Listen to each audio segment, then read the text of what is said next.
Imagine a wall, a giant, freezing, impossible wall of rock and ice. That's what the Alps were. And one man decided to bring an army and elephants right over them.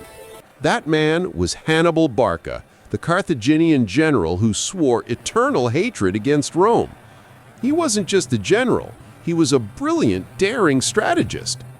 Carthage, a mighty naval power in North Africa, was Rome's biggest rival. They were always clashing, especially over control of trade routes. The First Punic War had left Carthage humiliated and hungry for revenge.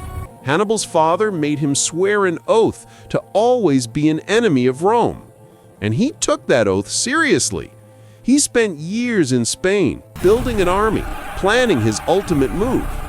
His army was massive and diverse: Spanish infantry, fearsome Numidian cavalry, and his secret weapon, war elephants. Can you imagine seeing these beasts charging into battle? They were the ancient world's tanks. Rome expected Hannibal to attack by sea or through Sicily. But Hannibal had a much crazier, bolder plan. He would go by land. First, the Pyrenees Mountains. Tough, but manageable. His army, though, was already starting to feel the strain. Then through Gaul, modern-day France. Hostile tribes, long marches, and a constant threat of attack. But nothing compared to what lay ahead. As they reached the foot of the Alps, the true horror of their journey became clear. The cold was brutal. Many soldiers used to warmer climates simply couldn't handle it. Frostbite, hypothermia, despair. And the elephants? Imagine trying to get those through icy, narrow mountain passes. It was an absolute nightmare. The paths were treacherous. Sometimes the only way forward was a sheer drop on one side and solid rock on the other. But Hannibal was a master of leadership. He rode his own elephant, showing his men he wouldn't ask them to do anything he wouldn't do himself. They dug, they chopped, they built. When a path ended, they made a new one. Their determination was incredible.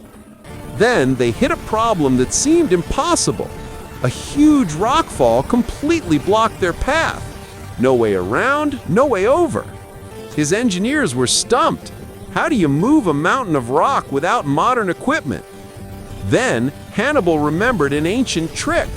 They built massive fires against the rocks, heating them to incredible temperatures. And here's the crazy part.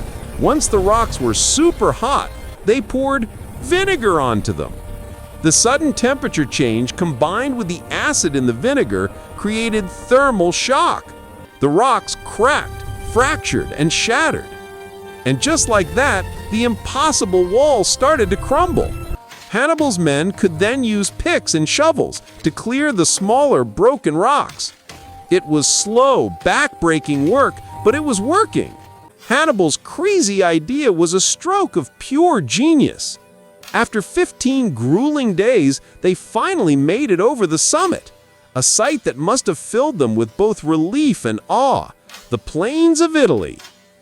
But the descent was almost as dangerous. Icy slopes, hidden crevasses, and still more hostile tribes. They started with around 50,000 men and 37 elephants. They arrived in Italy with barely half their men and only a handful of elephants left. Gaunt, exhausted, but unbroken, Hannibal had pulled off the impossible. He was finally in Italy, ready to strike at the heart of Rome. And strike he did, at the Battle of Trebia, then Lake Trasimene, and famously Cannae. Hannibal inflicted devastating defeats on the Romans. For years, Hannibal ravaged the Italian countryside, seemingly unstoppable. He brought Rome to its knees. Hannibal's journey over the Alps with his elephants and a dash of vinegar remains one of history's most incredible feats, a testament to sheer will, daring strategy, and a genius who truly defied the impossible.